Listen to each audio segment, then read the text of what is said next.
Hello and welcome to the Last Mixtape podcast. My name is Stephen White, and on this week's show, we muse on Idles, Banksy and Glastonbury and the latest music from the week that was. But first,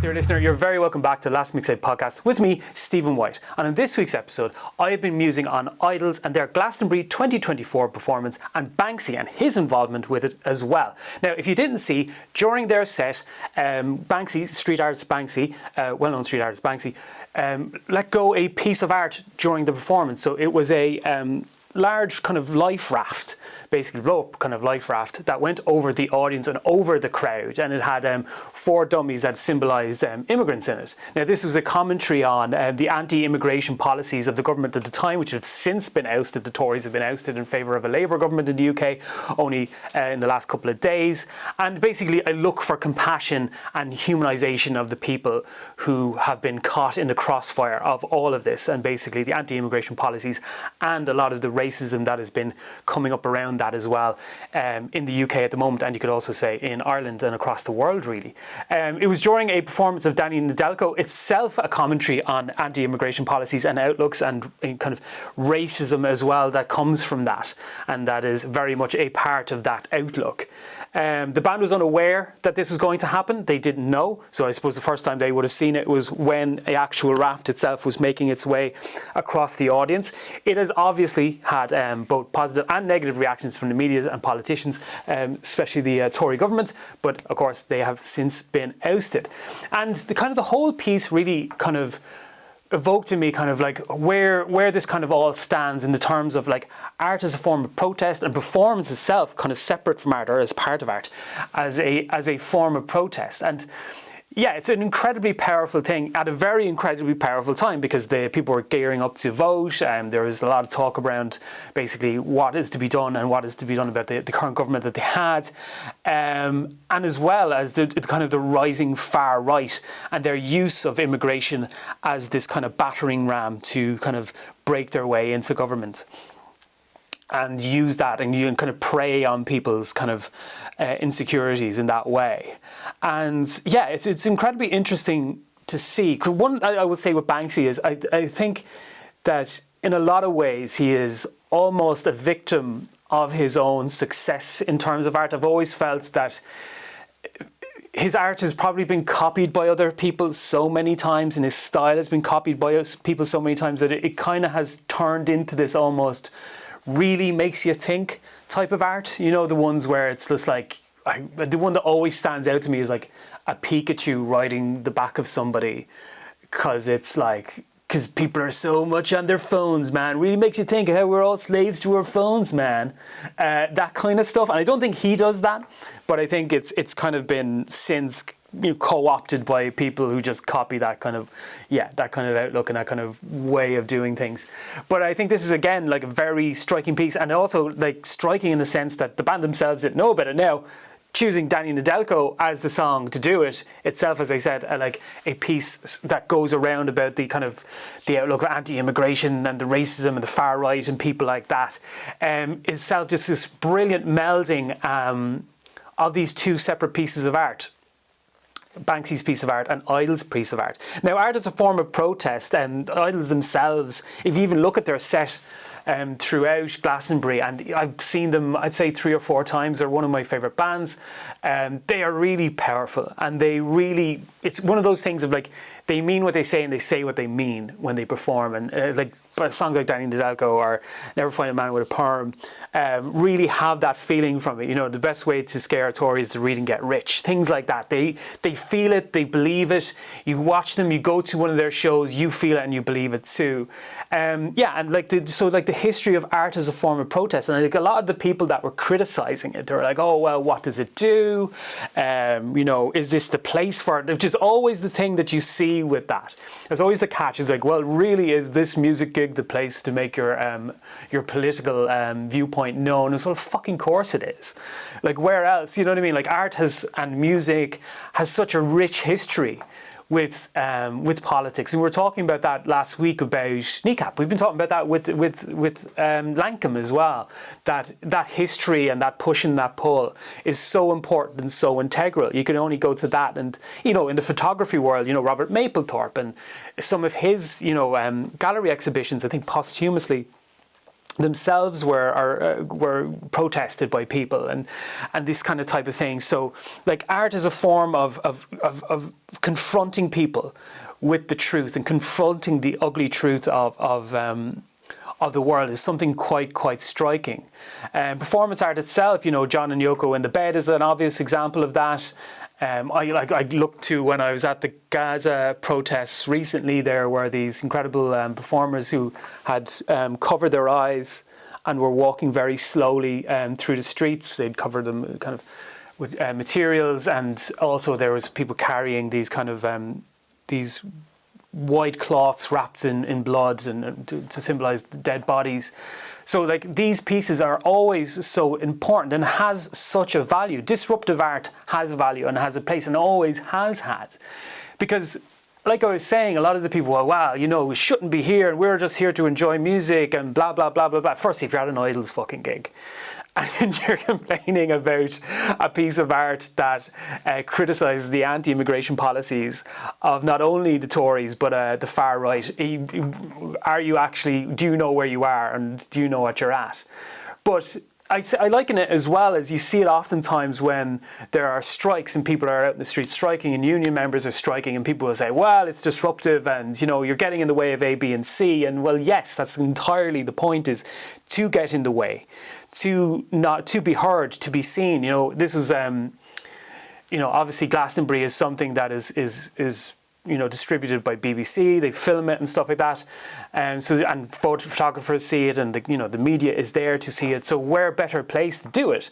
It's one of those things. I was talking to a friend of mine recently who was meeting into a similar type of thing when it comes to art and censorship and art and ideas, where we were talking about basically the idea of, well, it elicits a reaction. Now, if I was there and you were there, I'm assuming, and we saw the raft going over and we knew, it's Banksy and Idols and Danny Nadelko, you'd say, well, that's brilliant. What a great symbolization of what is going on, especially in the UK, at this very moment in time with the vote and the referendum, the general election and stuff like that coming up, how powerful this is.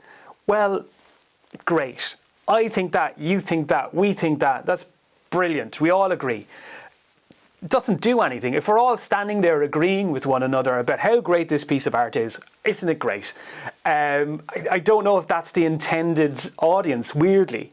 It's the intended audience, I think, is to disrupt, to aggravate and annoy those people that will come out and go, oh, isn't it? Because I think the mask slips with those people and you see them for what they are. And also, I think there could be people in the audience who may, for whatever reason, have some differing opinion, and that might change it. Sometimes a powerful piece of art, sometimes the symbolization of, the raft going over the crowd and the people in it, and that proximity to it might go, you know what, actually, and that may be the breakthrough moment. You could argue that the breakthrough moment should have happened way before that, but whatever it is, it is. So it is powerful. It does have its place. There's kind of a worry to me in those ways that people seem, you see it creep in a little bit more. Well, this, movies aren't a place for politics. This isn't a place for politics. Oh, this isn't a place. And like everywhere is.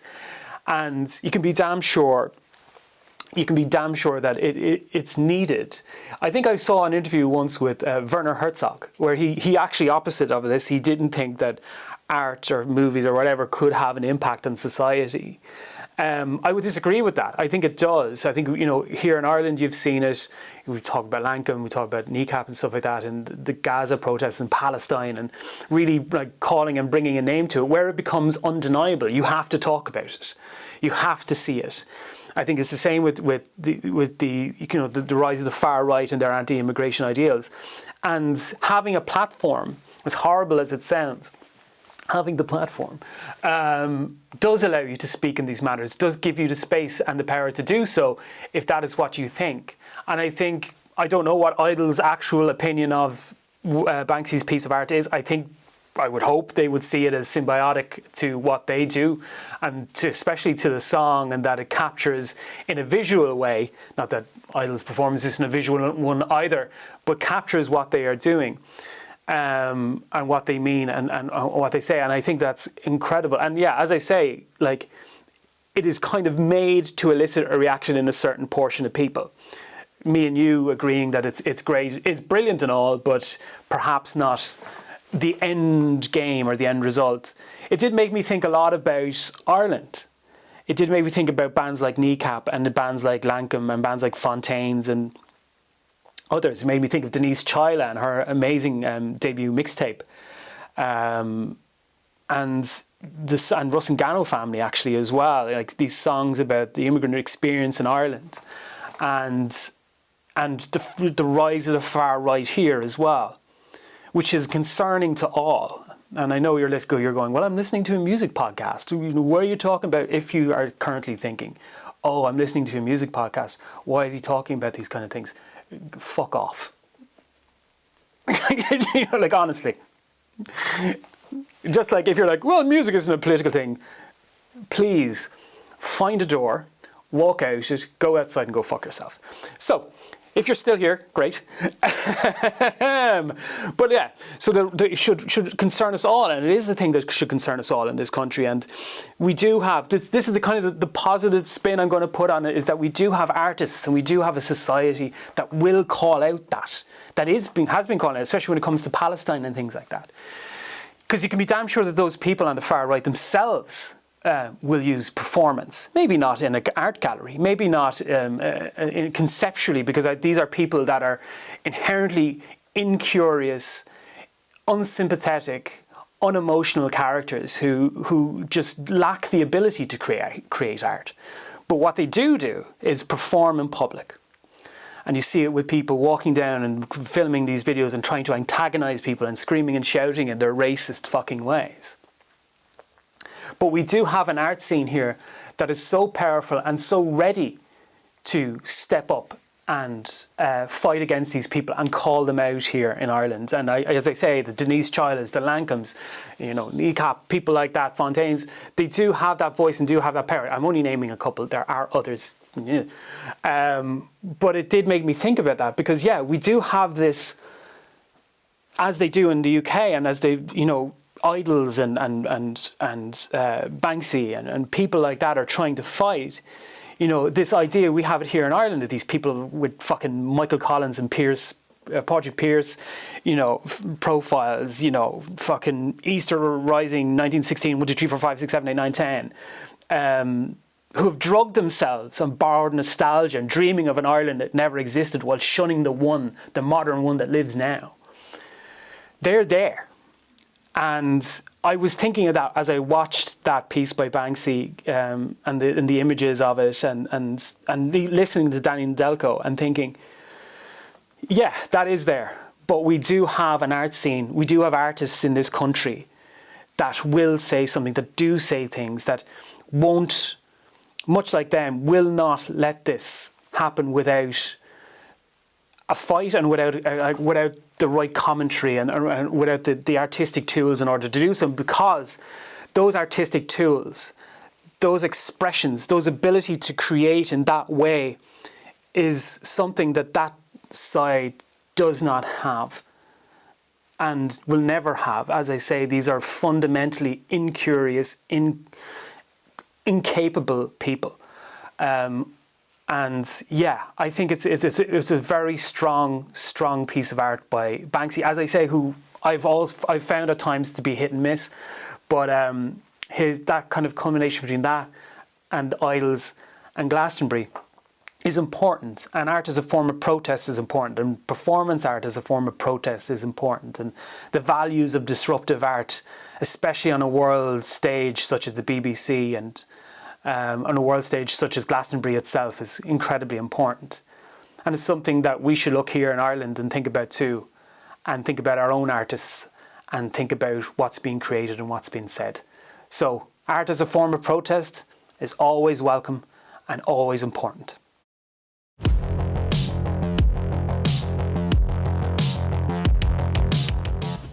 Yes, dear listener, they seek him here, they seek him there, those musos seek him everywhere. Is he in heaven or is he at the disco? That damned elusive Count of Monte playlist. Oh, yes, dear listener, the style and profile and limousine riding, jet flying, playlist making son of a gun has once again returned to the shores of Playlistia to deliver you another beautiful bounty in the form of TLMT's Irish mixtape. We don't need another hero, is what Tina Turner said, but the Count of Playlisto is here nonetheless. We don't need another way home. All we need is beyond Thunderdome or playlisting.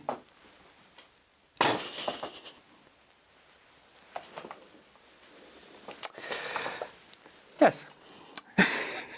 On this week's playlist picks, first up, Sister Ghost with Dark Matter, taken from the upcoming album Beyond the Water, and a very welcome return from Sister Ghost here. And I have to say, a big sonic leap in terms of it is a bigger production, slicker production, really spacious alternative rock kind of sound. Everything has a place. It's not kind of gritted and edged and stuff like that. It really feels like there's a precise sound that's been gone for here, and there's a precise type of music being gone for here, and absolutely nailing it with Dark Matter. There's a little bit of it at the very beginning where I'm like, wait a minute, are you about to do the Yeah Yeah Yeahs maps? And which I love that song. So it was just like, what's this? It's a bit of Yeah Yeah Yeahs maps guitar there, and I absolutely loved it. And as I say, great to have Sister Ghost back. Great that there's an album coming up, Beyond the Water. Definitely going to be reviewing it here on the Last Mixtape podcast. But yeah, huge fan of this song. Huge fan of how the sound has evolved, and that we have kind of one of those ones where it's very much a feeling that, yeah, we have an album coming out and there's been a refinement of the music and refinement of the songwriting. And yeah, you can very much feel it here. With Dark Matter, it is on the playlist. Check it out, or check it out on Sister Ghost's own page and stuff like that. Next up, we have Fake Friends with their brand new single, Girlfriend. And this is big swing for the fences type pop music. Yeah, like all the hooks, all the hooky bits, all the big sing-along choruses, shimmering neon tinge synths. All of it is at play here. And it's a very fun song all for it, because yeah, it goes into those genre expectations, it goes into those sounds, and they meet it all the way. And it's a great song. It's a lot of fun to listen to. And yeah, when you're going for that big swing for the fences type of sound, you better not miss. You better hit it. At least, if not out of the park, you know, towards the fences. And yeah, definitely Fake Friends doing that with their brand new single, Girlfriend. You should check it out. Next up, this was one I kind of missed. The Count missed one, but the Count, no one gets away from the Count of Monte playlist. Oh. You may be thinking, when's he ever gonna stop doing that? I'm not. The Kates, All That Talk, and absolutely love this song. Oh my god, it was like num num num num num. This, I really like this edged kind of. This is becoming slowly unhinged. Edged indie music from them, and yeah, commanding vocal, commanding sound, really driving sound, textured. They really make these musical statements and lyrical statements and vocal statements in exactly the right places. It's interesting that the comment that they have on their on the kind of the blurb about this was a quote from Sharon Van Etten, because yeah, you can kind of feel that. You can kind of really kind of that sound of like 17 and that album as well. And yeah, it's, which is again much like we were talking about with Fake Friends, a very hard sound to do, and especially at this early into this band's career. So yeah, All That Talk by Kates, you nearly got away, but you didn't. You're on the playlist. Check it out. Next up, dear listener, we have Left on Red with their new song, and I have to look up the name here, Making the Moment Count, which is the name of the song. I was going to say the Count of Monte playlist, so came into my head there once again, but Making the Moment Count by Left on Red. And I had so much fun with this song. Oh my god. It's big, fun, funk, musically joyous music. But aside from all of that, dear listener, aside from all of that, let me tell you something. This is my theory. Let me come closer to the screen if you're watching, or to come closer to the speakers, come closer to your earbuds. Turn it up if it's on your earbuds, come closer to the screen. I have a theory that has been proved, not a theory, it's a law actually, because it's been proven true, that any song is 10% better when it has a saxophone solo in it. And so it goes with Left on Red and their new single. And yeah, absolutely, it starts off with a saxophone solo. It's just like, bam, saxophone solo. It's like, yes, come on. Making the Moment Count is just one of those songs where it's just like, yes, come on, I love this. You've already got me. It's just big fun. It's got a saxophone, and it's that 80s saxophone as well, which is like, it's that kind of thing. It's like post Springsteen, Clarence Clemens, and into the 80s, where like it's just, you gotta have a saxophone solo. And yeah, every song is 10% better with a saxophone solo. And so it goes with Left on Red, making the moment count, because yeah, it's a lot of fun and a really, really fun track. And yeah, had me from the get-go. So guys, if you're watching, yeah, absolutely amazing. Keep up the saxophone solos. Keep doing it. Yeah, so Left on Red, making the moment count. It's on the playlist. Check it out. And last but by no means least, A Lazarus Soul, and taken from their brand new album, No Flowers Grow in Cement Gardens. What a beautiful, beautiful title. And I thought I'd take from it the song Wildflower, which is a angular, gritty song that kind of captures that edged nature of the album itself, and also just the lyrical beauty of the record and the songwriting. There's some beautiful lyrical moments in this that really capture the imagination, and throughout the album too. And yeah, as I said, the title is beautiful. Wildflower. It's such great songwriting and such great performance, and with beautiful, beautiful lyrics. So check that out. Check the album out. It's on the playlist. The album is No Flowers Grow in Cement Gardens, and that is it from this week from the Count and Monte playlist. But he shall return once again, dear listener, next week with more tracks for TLMT's Irish Mixtape on Spotify. Check it out on Spotify, or just check out all these artists either on Spotify or the Bandcamp, wherever you want to listen to music. You go listen to music, but do listen to new music, dear listener, because it's always important to do so. But that's it this week from the Count.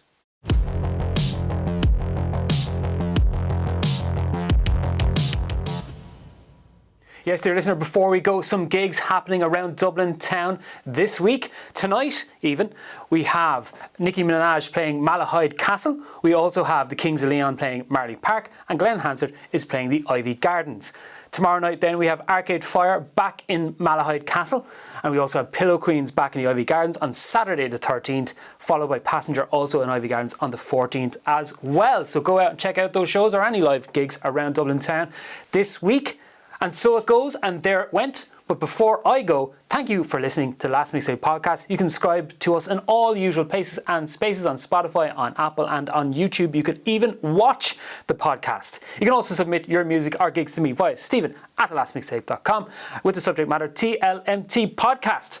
But for now, that was the Last Mixtape podcast. You were the listener. I was Stephen White. Hey, so long.